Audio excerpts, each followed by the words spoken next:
We'll start off with you, Sai, on this one. Where do you think Decky fits in now? Do you still think that he should be playing on the right wing? Do you think he's more suited to maybe coming inside in the midfield under Ange? And what do you put his poor form down to?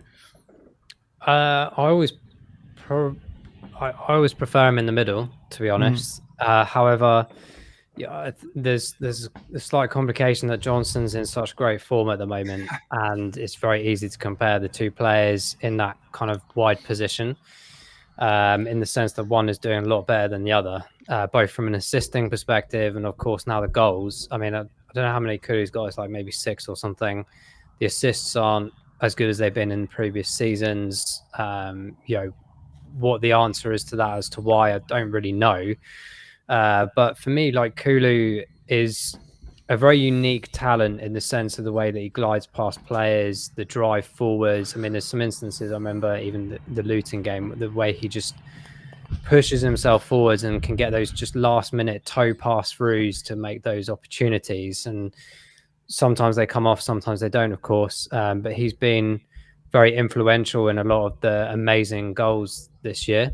If you remember back to that Forest cross, was incredible. His performance against Villa I thought was fantastic as well. So I don't think he's too bad. I mean, it's a bit of a weird one because I always think, like, in the game against Luton, where I was obviously at the stadium like many other people, there was instances in the game where I was like, oh, he's not really being good enough here. Why is that? And it's a bit of a difficult one to put your finger on, as it were. But then obviously Johnson comes on and changes the game, and that's where I think there's a reflective comparison there of making Kulu look worse than maybe he's made out to be.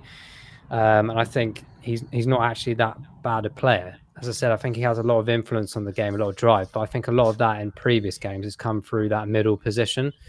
A lot of people calling to say that he's not good enough to be in the team, this, that, and the other. Well, he was last year. And again, it goes back to that point about reflective opinion of, like, some instances, oh my God, Kulusevski is amazing. And then 2 weeks later, he's not amazing. Let's get him out. And it's just back down to that decisive point about consistency. Again, your exact point about Bissouma, Ben, and many other players, is that to be a title challenger or win trophies, you need to have full consistency of every player all the time, not have a few good games, a few bad games, and then for us to sit and go, well, why is he not having a good game? Like, he had a great one last week. Why not this week? Yeah. What's happened at home? Who knows? Like, there's so many different variables, and it's frustrating. I think that's why you get so many annoyed fans, because we see the potential of a player, the incredible potential of a player, and then the next week it's not there. And it's, well, in theory, this is worse opposition than the team we were playing last week. So in theory, you should be having a hell of a lot more of a nicer time in this game. So it is a really difficult one, because I absolutely love him as a player. As I said, I think he's a unique talent. I just love the way he glides past players effortlessly most of the time. I just think maybe, just maybe, a lot of the teams have just gauged what kind of player he is. Whereas, when he first came in the team, and especially in that Conte season and elements of last season, he was unpredictable. But now people are just like, he's just going to try and cut inside, or he's just going to do this on the edge of the line and try and move his way forward. And players in opposition just know exactly what he's going to do. And that's where, at the end of the day, he's 23, still young. He can still learn and evolve. But that's where you get a really good player turning into a potential world-class one, or a great consistent player, is one that can adapt, one that can go, they've read me now, I need to change this game. Look how Harry did that. People was like, yeah, we cottoned on to what Harry does now. Then all of a sudden, the next week, he's doing completely different things. And then all of a sudden, over a 2-3 season period, he's become this ultimate player that can do anything and anything that he wanted to at any point in the game. And I think that's where Kulu now needs to figure out himself as a person, as a player. How much does he want to evolve and adapt? Because eventually it will continue, the opposition keep reading his game. Fans will continue to get frustrated. And I totally get where the frustration is coming from, irrespective of my points that the uniqueness of him, and we've seen the elements of talent there, that can only go so far. And that's when ultimately, as a manager, he's probably going to sit there and go, should you really be a starter? And we've seen that in the last few weeks where Kulu's had obvious frustrations of being taken off in certain games or not playing full games like he used to. And that's what it's about, isn't it? You got a player that the whole point of a squad rotation or having good players in those positions as backup is that you put them on, and that's where you show the mettle of as being a player. Do you improve? Do you evolve and adapt? Or do you just get frustrated and annoyed and then I don't want to be here anymore? And there were warnings from many Juventus fans when Bentancur and Kulu came in to say that they usually have a great instance of form and then they'll just disappear. Are we seeing some of that? We don't know. But again, he's another player where we'll be slating him this week. He'll probably going to have an absolute stormer against Forest, and then we'll have a different conversation next week.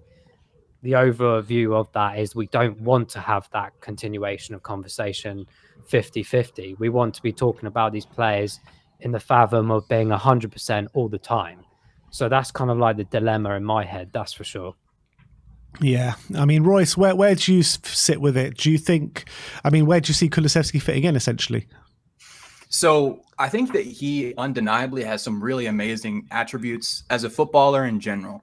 Kind of like what Sai said, he's a strong player who has a really large frame and can retain the ball really well. And we all know about his sick left foot when he's given space. The Sheffield goal that he scored this season was my favorite of the whole year because the game was so it was such a tough watch, and then we came back at the very end, and obviously he was the one that scored the winner for us. And as Sai said this as well during the beginning of Conte's time, Kulusevski was unreal when he first really broke into the team, and I think that kind of like, again, what Sai said, he has come a bit predictable, and it's almost become a bit of a running joke at the Nashville Supporters Club, how a lot of people are critical that he doesn't use his right foot enough and create space that way.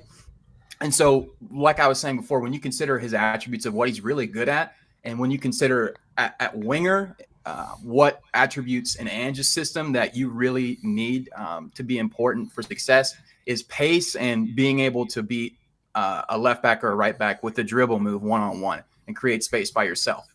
And I don't think that those are attributes that Kulusevski really has in spades, unfortunately. It's a tough one. It's a tough one just because he is a good player, but he may not be the best system fit. But I think for right now, the best thing to do is continue with what Ange has done and starting Timo and Johnson at the wingers and then bringing him off the bench. So I think that's probably the best way to improve his current performance level. I think it's so interesting, the current narratives between Johnson and Kulusevski, how different they are, even though they're 1 year apart in age. Like Kulusevski is 23 and Brennan's 22. He's so young and really could have another 5-6 years at his top level. So I think it is important to give him the time to be able to adjust to what to the way teams are defending him. And it's just so funny to me. I posted this on Twitter that Spurs fans, it feels like, just pick a new one of our wingers to hate every month. we need to give it time. We need to give him time. He's really young, and I think that's the best course of action for now. Yeah, and you mentioned, he always cuts in on his left foot and doesn't use his right foot enough. But whenever he uses that right, I mean, that goal against Sheffield United was with his right foot. Right. How many times, whenever he uses that right foot, he uses it with quality. So I just don't get why he doesn't use it more often. It drives me absolutely insane that he doesn't use it as often as maybe we would like. But with Kulusevski, I just want to put it out there. I love Kulusevski. I think he's got such unbelievable attributes, and he definitely has a space in this team, in this squad, 100%. But I question massively if that space is on the right-hand side. I feel like with the way that Ange wants to play, get his wingers really wide, get crosses in the box, make those runs into the box that Brennan does so successfully. And how many goals has he got with making those runs into the box? And Kulusevski just doesn't make those runs. And I feel like that's a key staple of an Ange Postecoglou Postecoglou team. So for me, playing Kulusevski on the right wing is more like putting a square peg in a round hole, and it can work because of the quality that Kulusevski has, and he can create chances when playing there, but it's just not a natural fit to what Ange Postecoglou wants to do. So where I would like to see Kulusevski kind of fit in is compete with Maddison at that number 10 role. And when we're playing against a low block, maybe play alongside Maddison in that midfield as well, because I can see real value of having Kulusevski there. But like I said, I love him as a football player. I think he's got such amazing attributes, but I just don't think he's 100% suited to that right wing the way Ange wants to play it. Where are you at with it? Yeah, I think that's a fair assessment on Dejan Kulusevski. I'm one of his biggest advocates. I absolutely love him. I think he's a top quality player. I think he's got so many good attributes. And I think people forget as well, you know, everyone goes back to these first 10 games of the season. Well, who was starting right wing in those first 10 games of the season? It was Kulusevski, and he was doing really well, a good job in that run as well. I was giving him a lot of high praise. What he wasn't, you know, doing what Brennan Johnson's doing now, which is, you know, getting to the byline, you know, those whipped crosses across the face of goal, which has been Brennan Johnson's staple in recent weeks. Kulusevski doesn't really do that to a consistent level, unfortunately. He's a different kind of player to Brennan Johnson. But what he was doing was, because he's so strong on the ball, he's a really good ball carrier. He's really difficult actually to get the ball off and to dispossess when he's on the ball.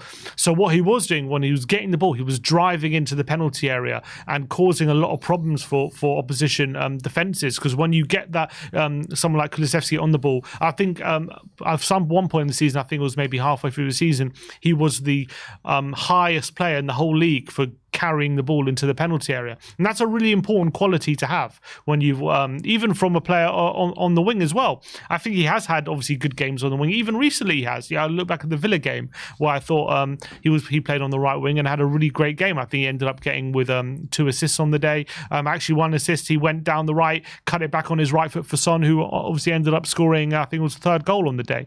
So I do think he can do it. I don't think it's his natural game. I think that is definitely true. His natural game is he likes to get involved. He likes to knit the play together. He likes to get close to other players. He likes to play little 1-2s. He likes to actually, I feel like he likes to actually be close to defenders in a way, so he can shove them off and create space that way. I actually don't, I think when he's like on the right hand side and he sees loads of space in front of him to run into, I don't think that's what he wants. I don't think he likes to like attack that space. I think he likes to be close to people so he can create space by shoving players off, and then obviously that creates a bit of space for him to operate in. And he likes to cut inside. We all know that he likes to play in those tight spaces.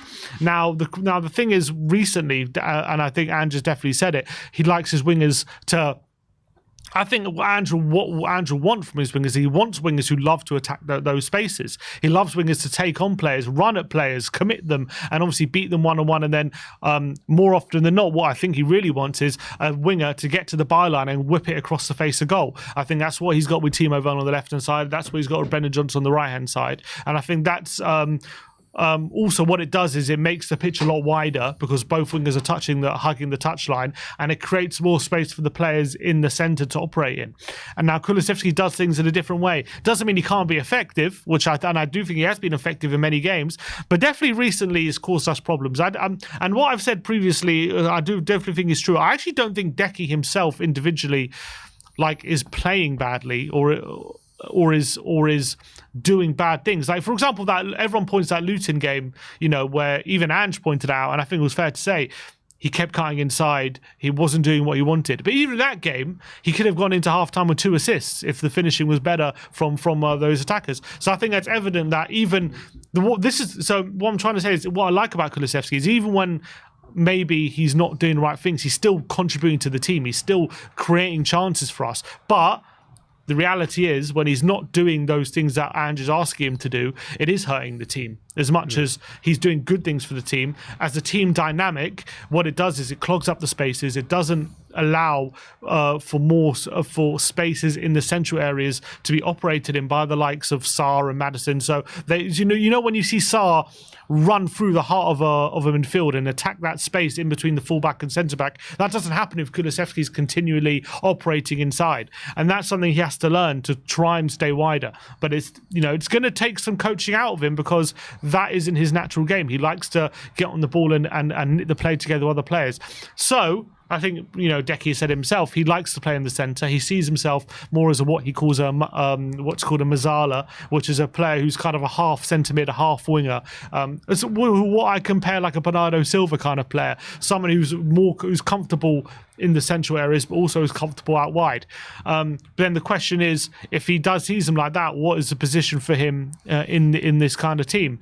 It's a difficult question to answer, because I think he can, but I'm not sitting here thinking he can't play right wing. I do think he can, in my opinion, but not to.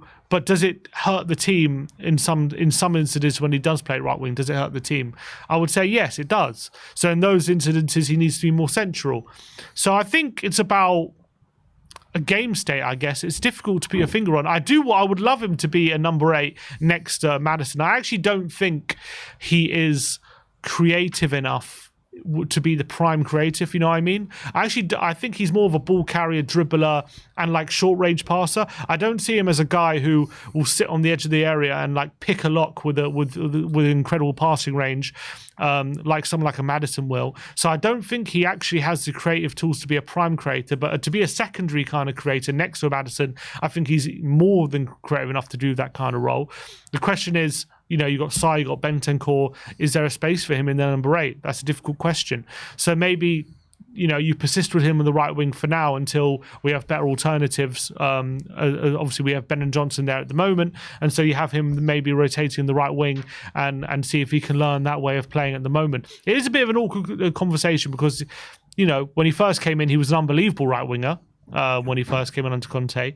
And at the moment, I think he's a serviceable one. I think he's a good one even, I would say. But he's not the perfect kind of right winger for us at the moment, especially in recent weeks. I actually think at the beginning of the season, he was a really good right winger for us. But recent weeks, that isn't the case. That is fair to say. So I think it's probably right for Johnson to be having a spot. And it's probably maybe right for him to not be in the team until he can learn how to really play that right winger spot. But what I would say is I still believe he can be a good right winger for us, in my opinion. I'm going to throw something out there for Dejan Kulusevski. You guys are probably going to think I'm absolutely batshit crazy. Number 6. No, not number 6, on what I'm about to say. But I actually think he's got the attributes that can actually fit this role. An inverted right back in this Ange Postecoglou system where, Pedro Porro, he always finds himself operating in like the number 10 areas really high up the pitch and I think if Kulusevski was operating in those areas, and I actually think he's actually not bad defensively as well. I don't think he can play it maybe to the level of Pedro Porro, but I think he can play it to a very high standard. And I think he's versatile enough. He can play that role. I don't know what you guys think. I'll leave this one open. What I would say is, if you're looking at creative solutions, what about him in number 9? In the number 9? I think him in number 9 could be, because he's got the physicality for it. He's got really good hold-up play. He's got decent enough pace where he could be a threat in behind it in a short burst of space. Because if you're in the number 9, you don't need to be running in loads of space like a right winger. You have a short sprint period. Because you're in the number 9, there's not that much movement around. I think he's got decent finishing ability as well.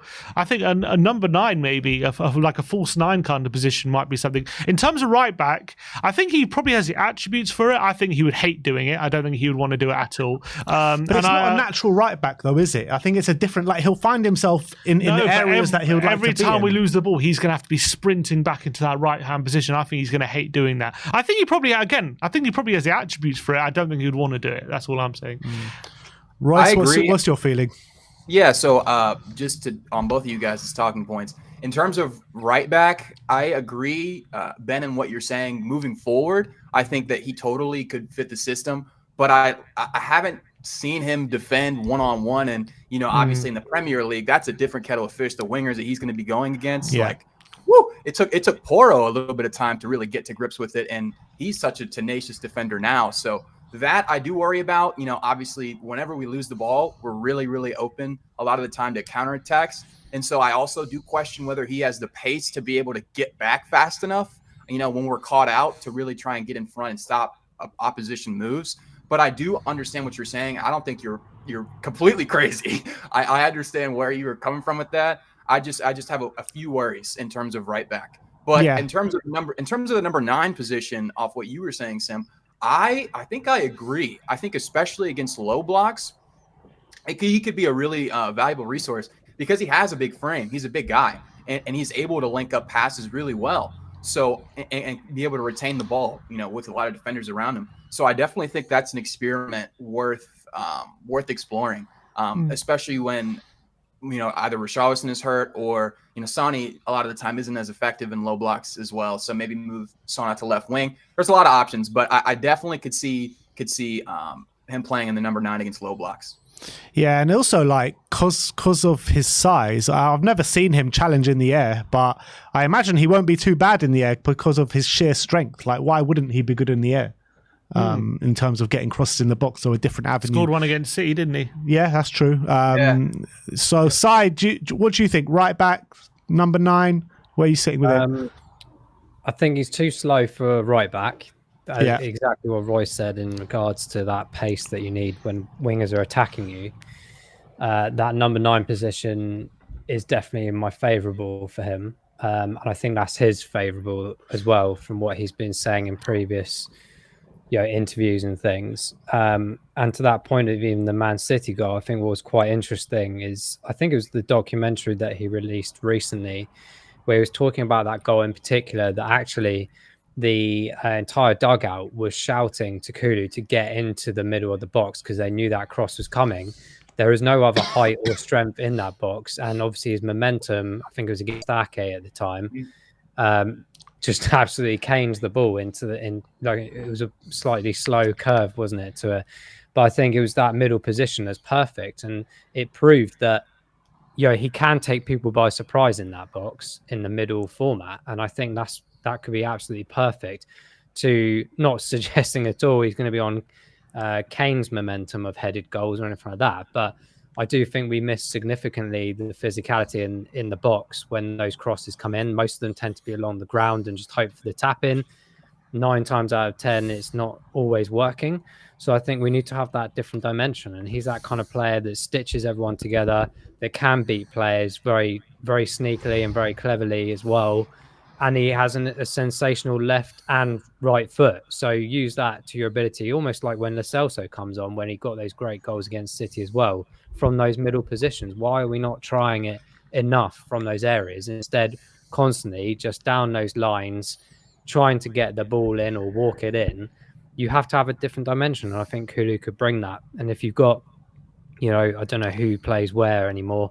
If you put Kulu in the middle, it opens up opportunities elsewhere. But when you've got Johnson on that right side, putting those kind of balls in, and at different paces, different levels of height, it can be massively advantageous if you've got a player like Kulu on the end of them. Not just Son as well, of course, from that lower ground perspective as well. So for me, it's a number 9 over the right back. I'm sorry, Ben, but that's also actually another criticism of Kulusevski I do have as well when he plays on the wing. Is that those tap-ins that Johnson gets at the back post, he's just constantly there making those runs. Kulu doesn't do that enough. And not to say he can't do it. I remember, I think earlier in the season against Bournemouth away, he made that run and got that goal, and was able to do that. So we know he's seen it since, though. Yeah, he's capable of doing it, but I think maybe it's just he needs more coaching on how to play Ange's system, because obviously he's such a great player. He's got all these qualities. I think he can do it. I actually think Johnson, in terms of because he was so new to the team and obviously he's come in with Ange, he's maybe been a bit more moldable straight away. But I think Kulusevski, if he can learn these things, I think he could be a top player in that position. I just think he needs to trust himself a bit more in those situations, and he needs to be making those runs. Would playing him on the left solve a lot of these problems with his inability, with his the way he keeps cutting inside to go on his left hand side? Like, if he played on the left wing, surely that naturally would make him go on the outside a bit more. I don't understand why we haven't tried that. Yeah, I don't know. He doesn't fancy it for some reason. I remember there was one game, I think it was Newcastle. You had a little period on the left wing. He looked quite good there, but I haven't seen yet Decky go like drive down the left and have a cutback yet. So maybe he's just not as capable as doing it on the left. I don't know, but yeah, maybe that is something as well to consider, him on the left. So basically, we're playing him everywhere apart from in goal. Centre back is tall. He can head the ball. Yeah, why not? Jory with the super chat says Decky as the number 10. Madders needs help with multiple competitions, and I think what we can take from this conversation with Dejan Kulusevski is that he's so important, that he's so versatile in so many different areas of the pitch that we can utilize him in next season with the amount of games that we're going to have next season. So definitely an asset to have for us. But in